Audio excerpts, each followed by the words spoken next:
How to make a petition prayer more effective by Pastor Chris.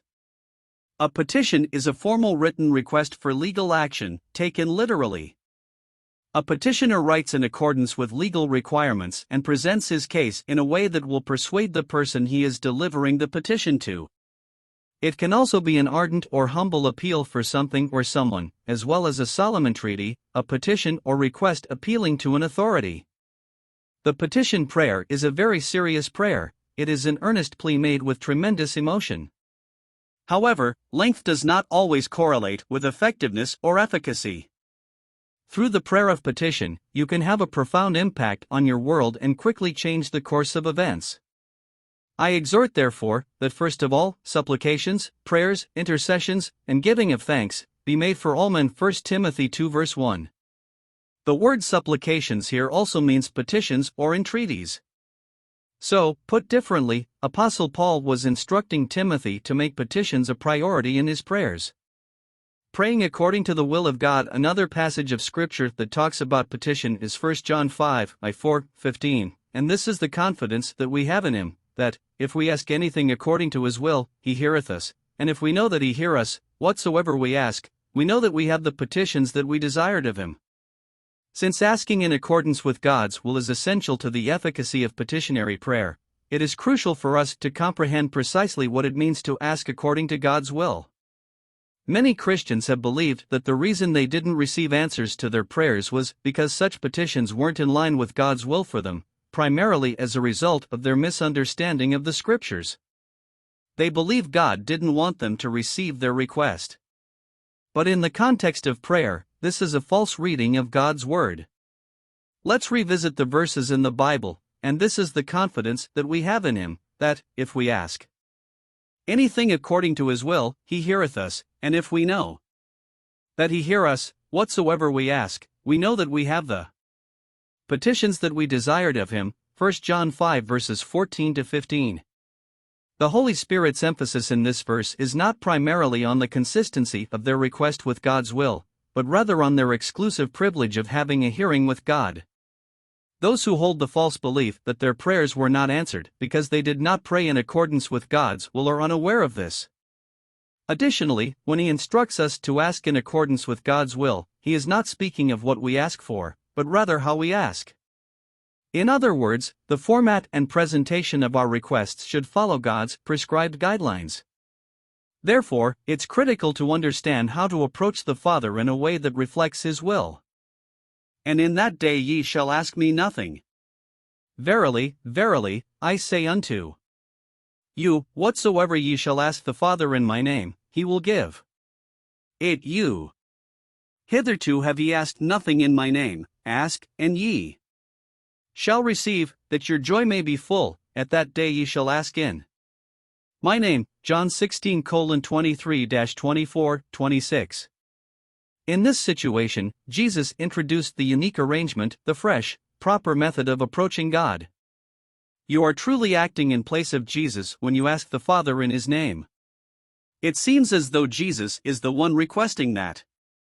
You know, some people who practice religion view asking God directly for something as sacrilege. Instead, they prefer to use intermediaries like Mary, the apostles, or some other saint. Others believe that communicating with Jesus, who will then pray for them before God, is the highest goal they can achieve. But Jesus specifically promised not to do that. In that day you will ask in my name, and I do not say to you that I shall pray the Father for you, for the Father Himself loves you, because you have loved me, and have believed that I came forth from God. John 16 verses 26-27. Before doing something for you or answering your desire, the Father doesn't need anyone to beg Him. You have His undying love. And all He asks is that you ask in the name of Jesus, in accordance with His desire, and it is yours. Therefore, He is requesting in the name of Jesus. Earnest, heartfelt, continued prayer. The earnest, heartfelt, continued prayer of a righteous man makes tremendous power available, dynamic in its working. James 5:16 amp. The prayer of supplication is sincere, persistent, and sincere. Some Christians don't grasp the importance of sincerity in prayer, hence they fail to reap its rewards. Being earnest means having a clear, focused goal, being enthusiastic and fervent, and being characterized by a strong sense of conviction. As a result, an earnest prayer is focused, passionate, and marked by a strong sense of conviction. As you render it, it reaches your heart and captures your emotions. It also requires a lot of effort and perseverance, which means you must maintain your position with consistency and a grave demeanor. This type makes a ton of power available, and that power is dynamic in how it functions, or how it works. Elijah's petition prayer. Elijah is a role model in the Bible who prayed to God and received answers to his requests. He was also a man prone to comparable passions as we are, the Bible states, James 5 verse 17. He was like to you and I, but not truly in the spiritual sense since he lacked the innate divine nature that we share in Christ. He was similar to us, nevertheless, in that the natural surroundings of his day were quite similar to those of the present. He experienced the same stresses that we do now and shared our feelings, loves, and constitution. However, despite his sincere prayers, it didn't rain for 3.5 years on earth. He prayed once more and the land produced its fruit, and the sky gave rain. Elias was a man subject to like passions as we are, and he prayed earnestly that it might not rain, and it rained not on the earth by the space of 3 years and 6 months. And he prayed again, and the heaven gave rain, and the earth brought forth her fruit, James 5 verses 17 to 18. When you read this story from the account in 1 Kings 17 alone, you may not get the exact picture of how events transpired. Here's what that passage says: Elijah the Tishbite, who was of the inhabitants of Gilead, said unto Ahab, As the Lord God of Israel liveth, before whom I stand, there shall not be dew nor rain these years, but according to my word. 1 Kings 17 verse 1. This suggests that Elijah just went up to King Ahab one day and announced, there would be no dew or rain on the land for 3.5 years, but according to my word, before storming out of the king's court. It appears that he only spoke one thing about faith and then stopped. Although Elijah did indeed speak with faith, James' narrative in the New Testament demonstrates that there was something underlying his word of trust. Elias was a man subject to like passions as we are, and he prayed earnestly that it might not rain, and it rained not on the earth by the space of 3 years and 6 months, James 5 verse 17. Elijah had previously spoken to God in his closet before he went to Ahab to deliver his message. We must learn to do this before declaring our faith in front of others. God must have first heard a man in private if he is going to hear him in public.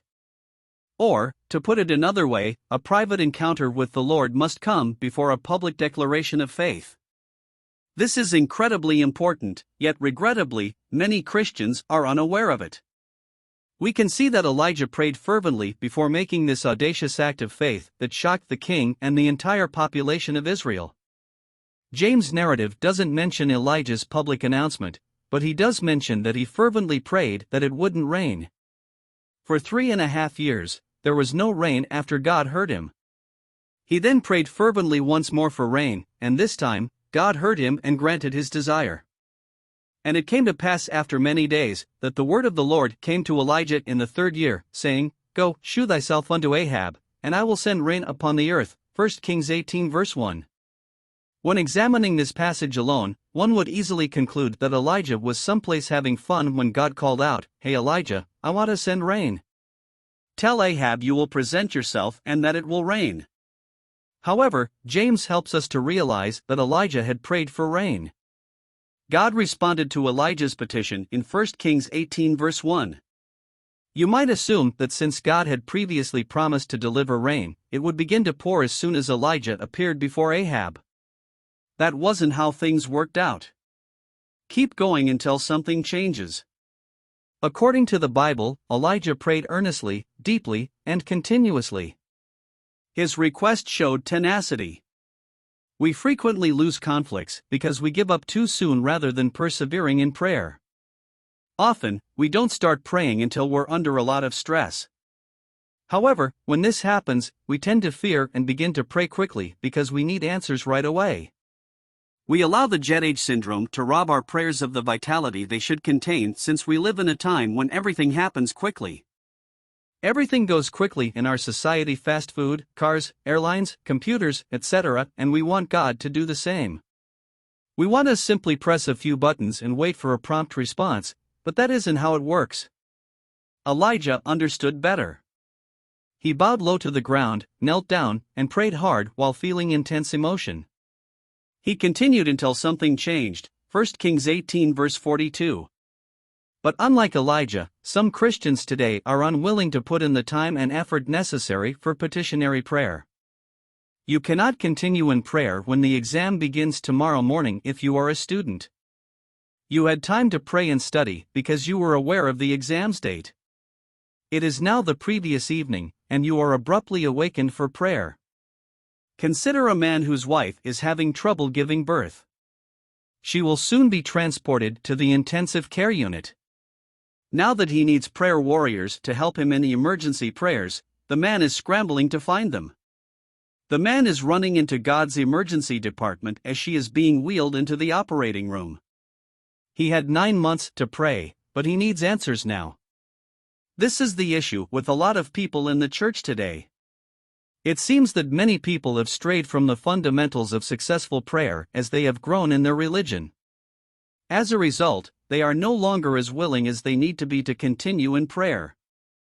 But you must develop spiritual skill in both areas if you want to live an all-around victorious life in Christ.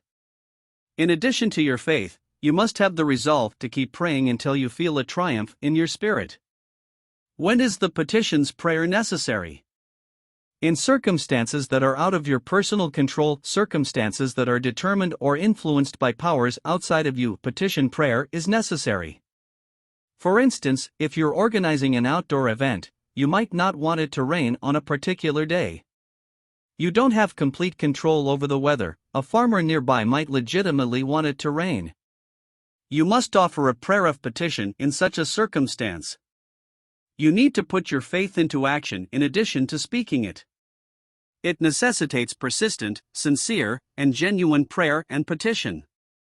You need to make a prayer of petition if you have had a commercial dispute that went to court, issues with the government, situations that pit you against forces greater than yourself, or hollow circumstances.